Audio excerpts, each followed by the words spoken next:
by going through the steps and jumping through the hurdles, because all of this other compliance stuff that's coming in from CBP, you're going to be in compliance with just by following CTPAT.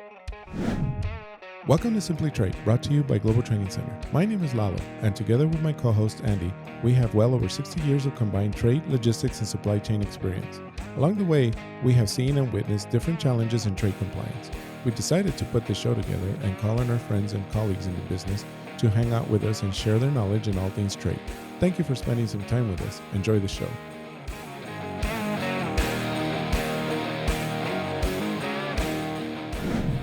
Lalo, I tell you, we're going to have a good show today. We're talking about the CTPAT program, which is the Customs Trade Partnership Against Terrorism, hence CTPAT.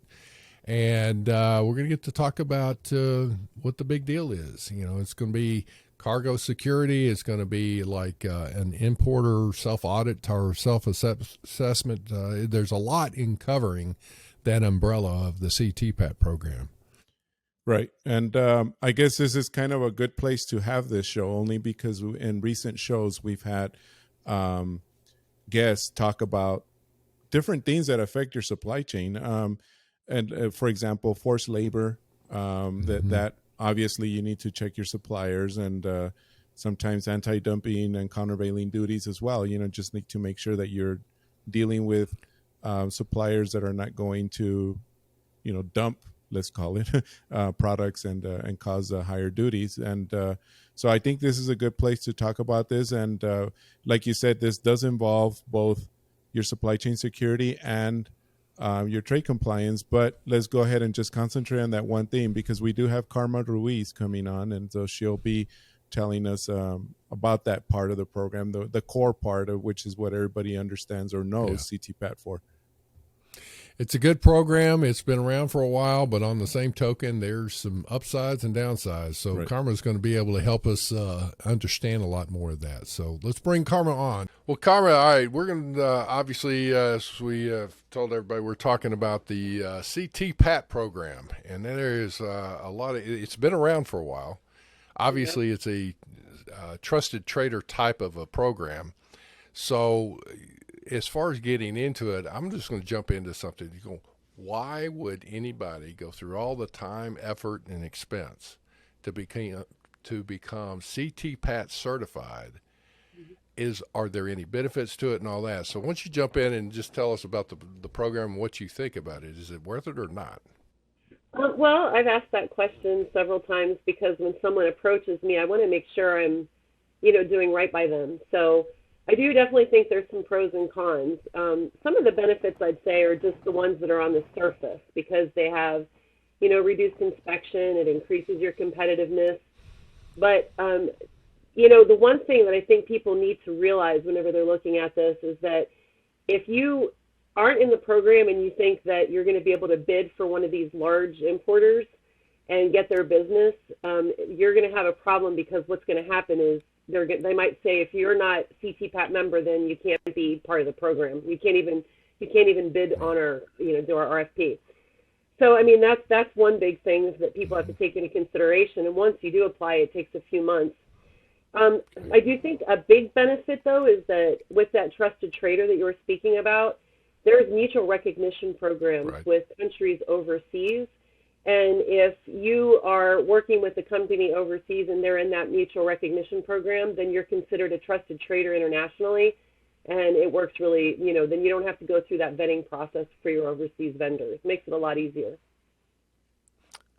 So to your point there is there a list that Customs has, or the State Department or whomever, on the list of reciprocal countries? Oh, yes. There's 13 of them. I don't have them listed off the top of my head right now, but they're expanding more. What happens is we'll shoot them up on the screen here. Yeah. Okay. We'll post that up on the Okay. So that's one thing to what you're saying as far as a reciprocal program is that if your company has become certified or a member of their trusted trader program in that country, then in the CTPAT program, it should be a recognized entity, if you will, right? Yeah. Basically, let me ask you how a question before we go too much further, too. Go ahead. Finish up. Well, no, the way it would work is the advantage to you being a CTPAT participant is if they chose to do a validation in that overseas country, if they're in that mutual recognition program, then they're already accepted and considered a vetted, so you don't have to go through that whole process overseas. Okay, so from a validation perspective, it definitely would streamline that process, which is good. Let me ask this question, though, as we're going into it. Is there a difference of becoming a CTPAT member of the program, or as well as then being a CTPAT certified member? Well, yes, you can apply, and if you're not validated already, and that could take up to 3 months to a year to get validated, you have a number, but really you're not getting any benefits and you're not providing any benefits to your clients. But once you are validated, then you actually have Tier 1 or Tier 2 status. Tier 2 means you're the minimum requirements, and Tier 3 means you're the best of the best. And that's only, I think, reserved to 4% of the companies that are CTPAT members. Well, it's interesting on that. Here's something else that I'm going to jump in on now, because I have personally, years ago I was with FedEx. I was working with other importers and exporters and whatnot. When the CTPAT program started becoming to fruition, and there were discussions on it, the concept is great. The theory is there would be fewer inspections of your freight. But the question I've got is, can the government prove it? Because there was an issue with that they really didn't or couldn't provide the statistical data. And it's like, you know what? It's not really, it's an effort, and it has some expense to it to become certified and validated and whatnot. But is it really worth it? Are there statistics now that show the difference of CTPAT certified companies getting, shall we say, the equivalent of the old paperless release, right, versus those that don't? Well, that's the problem with our government sometimes, and they like to say, okay, well, if you haven't received an increase in your inspections, you're actually getting a benefit because we've increased inspections. So it's very difficult for you to qualify that or quantify that for a company whenever they are asking about tangible benefits. But if I could sort of elaborate on that, I have found some really solid benefits. There's a new part of the program that came out with the new 2020 MSCs, and that's on forced labor. So I've been speaking with a lot of my larger importers, and I have been finding out that as they're not really certain how they're going to be moving towards enforcement, that's the U.S. government, with speaking to these importers, what's been happening is they're getting these requests for information or these detention notices because they believe that some of their products may be made with forced labor. So for a company that gets in the CTPAT program and is concerned about, following all the protocols, especially with the new MSCs, you've already gone through this process. You've already vetted your vendors. You've already, you can prove with documentation that they're not using forced labor or they're doing money laundering. So that if you do get this withhold release order from Customs and a detention notice, you're able to comply within that 60 to 90-day window to get that information to them. But if you haven't been preparing, if you haven't looked at your forced labor or your social compliance issues, then you're probably not going to be able to comply with all the information they want. Because they're talking about going back and getting time cards for people that pick cotton in the fields and having video surveillance of the working conditions that these people are working under. And these are not just your vendors. These are the people that you got your cotton or your fabric from. So I do believe that is a major tangible benefit. Well, that's one thing, and I will say that it's been interesting that the example of going all the way down to get the time cards for the laborers has been something that has been circulating around, but it's also one where there needs to be some, right now there doesn't seem to be any consistency, but you answered the question because of that. Is the reason for that is the government isn't quite sure how to enforce the Forced Labor Prevention Act legislation. As that is taking shape, I can see where a CTPAT company member, you've generally you're going to have a custom specialist assigned to your account, correct? Yes. And they should be able to help navigate within customs and be an advocate for you if you're crossing the T's and dotting the I's. So I can see where that should become a very positive. Is this forced labor prevention activities are taking shape? So to help navigate through the port. There are some additional things that I found that is a con with working with the program. So we find that now that with CTPAT and these new MSCs, they're introducing what's called a trade compliance component. Now, initially, when CTPAT was ramping up, the AEO program came out in Europe. The AEO program is more of a trade compliance program as opposed to a security program like CTPAT. So at first, Customs and Border Protection was extremely reluctant to actually borrow anything from the AEO program. Well, now with all these mutual recognition programs that we have, they're trying to move CTPAT more from a security program to trade compliance. Now, this has angered a lot of members in the community because that was not the initial purpose of them to get into the program, and they don't really want to have to deal with the trade compliance aspect. Now, whether that's going to bode, negatively on the importer, that remains to be seen, but I think that you can't get someone in under a guise of it being security and then change the rules afterwards. So we do expect that some membership will fall off, and that is a concern for CTPAT because they don't, of course, want to have anybody leave the program. Well, and to that point is in today's world, you made a note, comment in some of the notes as we've exchanged here, is that the world is changing so rapidly.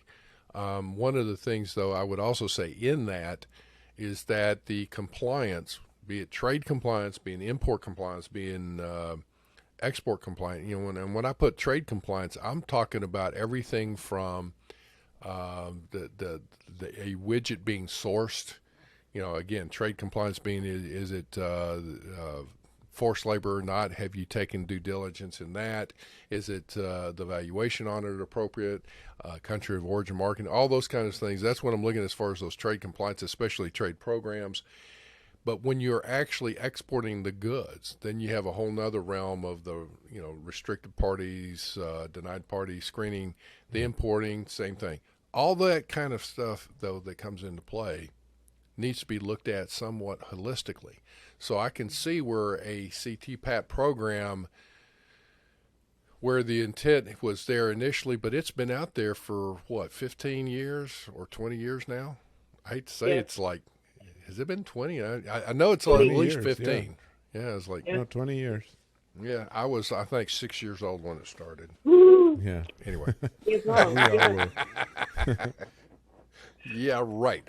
Okay, but seriously, the program's been out there. It's going to evolve. The question that I have is it possible for some of these other programs to merge into one program, or so you're not replicating efforts in two different programs that are governed by two different groups. So, again, as we're getting into that, the pushback is, I think, in some of the regulatory and industry affairs activities of a company. You just mentioned some of the cons on that, is that, and the other thing is about Customs saying, well, if you've not seen an increase in exams, then you're seeing a benefit because we're increasing exams. I'm sorry, that's go pound sand. That's bogus. The issue there is government, you guys need to be able to show what you're doing or forget the program. You can't talk a good game and then turn around and go, oh, no, just trust me, it's better. No, show me. And that's some of the things that as the importing and exporting community needs to, to hold the government accountable. Go, you need to show us if you want participation. you need to show us. What do you think about that? Oh, well, most definitely. I mean, I feel that these companies really jump through hurdles to make this program work, and it is very intrusive to their day-to-day operations. And, they put stipulations on some of the importers that they don't like, for them to use consultants. And, during the day-to-day operations, when you're trying to make revenue, it's extremely difficult for you to stay up with this program because you need monitoring of all your vendors. You need to do summary of deficiencies. You need to do risk matrix, map your cargo, know when your cargo's at rest. All of this stuff can be facilitated if you're using someone who can basically focus on it by using a consultant or a full-time employee. But what's been happening now is this relationship with Customs has become adversarial between the consultants and U.S. Customs because a lot of them are getting ready to retire. They have that 20-year window. They're getting ready to leave Customs, and so they want to start a consulting firm, and they want to take their clients with them. And so they've been pushing out the consultants, and this is really leaving a bad taste in the mouth for a lot of the importers and a lot of the people that are in the program because they need help, and if they're choosing to bring someone in to help them with the program, Customs shouldn't have a problem with it. I agree wholeheartedly. That's one of those issues, again, that from a regulatory and industry affairs, that needs to be an agenda item that gets discussed and talked about. Because, again, if you're putting forth the effort, I mean, to me, quite frankly, I would have to keep challenging Customs, if you will. Who is it that's saying you don't like the consultants? Once you get to that point and say, well, then justify that. Under what premise? The premise generally is probably, and again, this is conjecture on my part, is that they're trying to make sure they can hold the company liable, so rather than you saying, oh, no, a consultant gave me that and for any activities. The company is ultimately liable if they are the exporter, importer, whatever, if it's their bond, all those kinds of things. But the fact that not to get a consultant, which under the premise would be reaching out, getting an expert, would fall under the same premise as when I go to the doctor and I have a problem with some kind of issue, I may want to get a specialist. Well, gee, guess what? That is an expert in their field, but oh no, we can't use I got to use just the one doctor. That doesn't work that way. Same thing here. You have consultants or experts that have that expertise in that niche, and that, hey, I'm going to go and do the right thing. I'm going to get somebody on board, and if somebody within the government has a problem with that, they're going to have to justify that.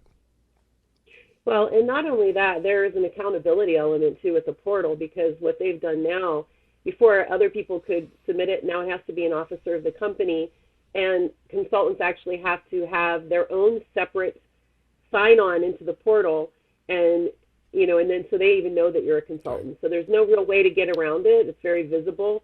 But I've noticed that some importers are actually hesitant to work with consultants now. So what we do, we stay behind the scenes, assist them, provide them with documents, and they do all of the work in the portal, which works as well, just as well. But there are some other issues we have with the supply chain specialists and the consistency in the way that they're implementing the program.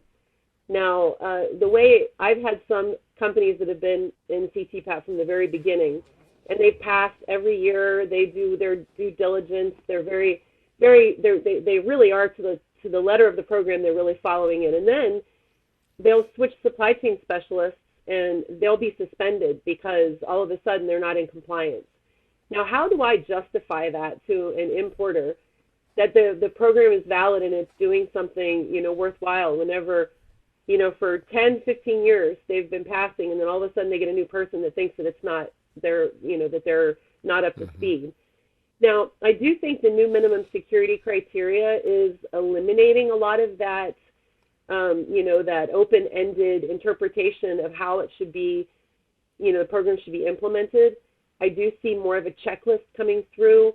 I see a lot more of that type of, it's more cut and dry, black and white, which the program really needed.